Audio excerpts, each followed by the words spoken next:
Welcome to another Monday Morning Pastor, where we look at a point or two from yesterday's church service to share with you to help you get through the week.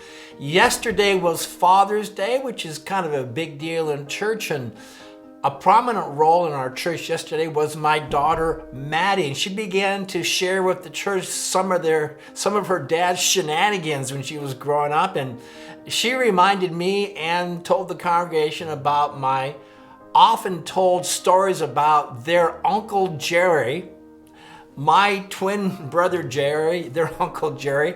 Jerry was quite a remarkable person. Uncle Jerry was a spy. He worked for the FBI, he worked for the CIA, for NSA, he worked for NASA, and in fact, Jerry was an astronaut. Uncle Jerry even had ties to British intelligence, even knowing personally James Bond. So I would tell the children, 7 kids as they were growing up, stories about their rather crazy and wild and heroic Uncle Jerry, my twin brother. I'll never forget this. One time I was out in the outside, and I could overhear my youngest son, Nicholas, telling his cousins, "Hey, I know that Uncle Jerry isn't real, but don't tell Dad." Never forgot that. Anyway, so Uncle Jerry kind of lives in infamy. And we talked yesterday about the lack of really great examples in the Bible of really good dads. I asked the church, think about really good dad examples in the Old Testament. And there are not just the Old Testament, even the New Testament. There aren't that many. Think about some of the really key Old Testament people. Think about Abraham. His 2 sons today, Isaac and Ishmael, are still fighting. How about Moses? Moses was such a derelict dad that if you read in Exodus chapter 2, God nearly killed him, and he survived because of his wife Zipporah took care of family business. And if she hadn't, we would never have heard of Moses today. How about David? My goodness, what a train wreck. You read the life of David and his problems and his sons and his children. Total mess. So are there any good examples? Well, there are a handful. You know, I thought about Job. If you read the book of Job, chapter 1, you see that he was a very responsible dad regarding the spiritual religious life of his adult children.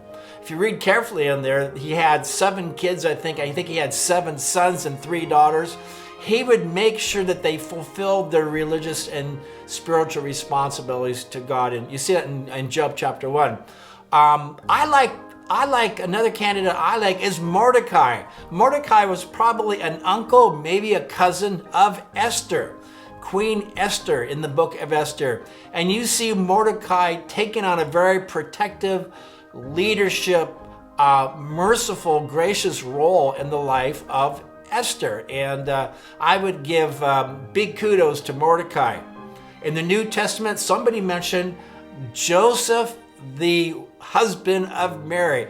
You know, he was a pretty awesome guy. We don't know a lot about Joseph. In fact, I think there's a potential for a great movie of this man. Think about what he had to go through. His bride-to-be, Mary, comes to him and says, guess what, I'm pregnant. And Joseph behaves very normally, but very heroically and graciously and righteously in that situation. And think about this. If God is going to pick an earthly couple to raise his son, Jesus, you know that they have to be pretty good people. They're not members of the local gang or local drug dealers in the local high school or something like that. These are probably very good people. So there are some examples, but the one I wanted to focus on this morning, and we talked a bit about yesterday, was the Apostle Paul. You might say, wait, Paul didn't have any children, and it's very likely he didn't. As far as we know, he was never married in the writings that we have. He says he wasn't married, so we have no record of any children or anything like that. But he considered himself, first of all, the father of young men that he was training. Timothy comes to mind. Many times Paul calls Timothy his true son or his beloved son. Because although Timothy had a biological dad, he was probably Greek, he probably wasn't a religious person, at least not a Christian person. Paul kind of took that role in Timothy's life, but Paul also considered himself the father of his churches.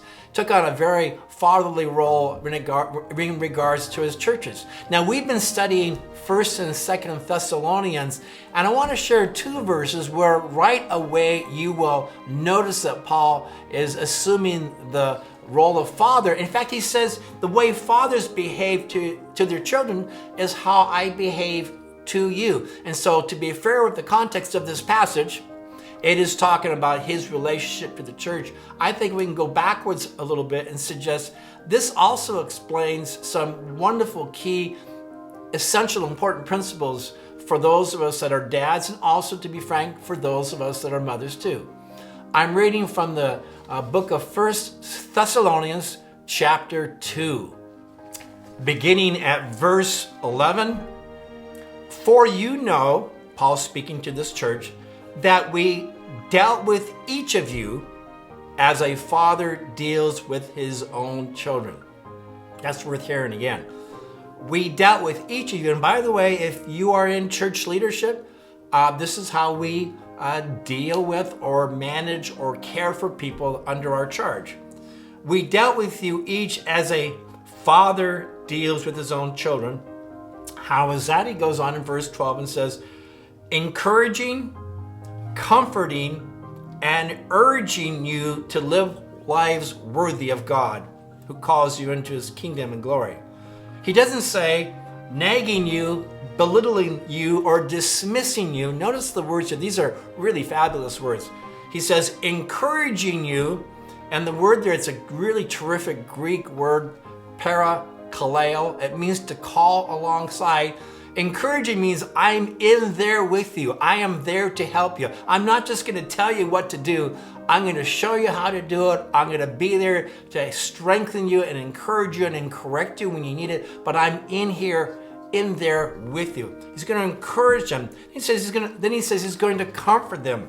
And comforting means treating people gently, recognizing that people are fragile. Children are especially fragile and should be dealt with gently, not harshly, not with loud voices, not with threats, but in a gentle way. Then he says, urging you to live lives worthy of God. And the word there for urging is kind of a legal term.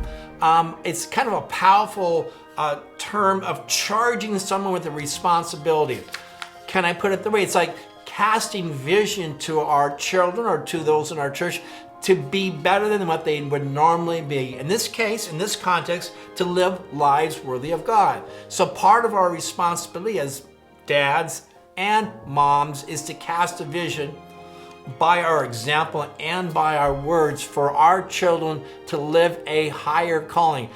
Not just for themselves, not just for self-interest alone, but a bigger calling, that the world is much bigger than they are, and they are to have a part in making it better, and in this context, to do so within a relationship and covenant and focus on God. There you have it. I hope you had a great Father's Day yesterday. Thank you for watching and listening, and have a great week.